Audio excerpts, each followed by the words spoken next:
On top. Oh, man. Tanya Lawson faced a decision that pushed her work-life balance to the brink. Yeah, it was hard. I mean, I had talked to my husband a lot about it. Okay, where are you going to put it? She's a speech and language therapist at Judah Schools.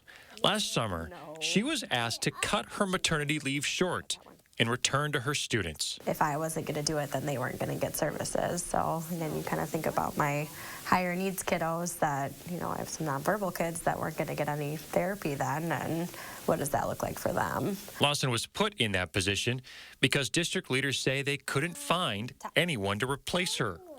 It's an example of just how bad the rural teacher and support staff shortage has become. It's hitting everywhere. Before it used to be, math and science teachers were really hard to come by.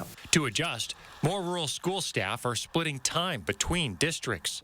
Lawson works in Judah and neighboring Monticello. Some work for 3 districts. I would hope eventually people would come to the realization, the crisis that we're in. Kim right Cockle now, is the executive director for the Rural School Alliance, which represents 170 rural Wisconsin districts. For a while there, it was just retirement. Now we're starting to see more and more young people that came into the profession leaving earlier. A new poll from the WRSA finds each of its member districts has a current average of 2 staff openings. Responses show it'll get worse. Next year, they project average openings will increase to nearly 4.5 per district. It's manageable, but it's difficult and it's stressful.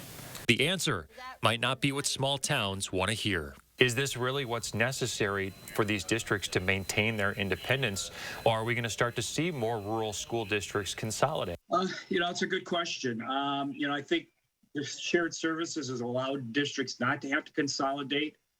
But yeah, I would say if things keep going the way they are, unfortunately, we may see that. In Judah, Chris Stanford, News 3 Now.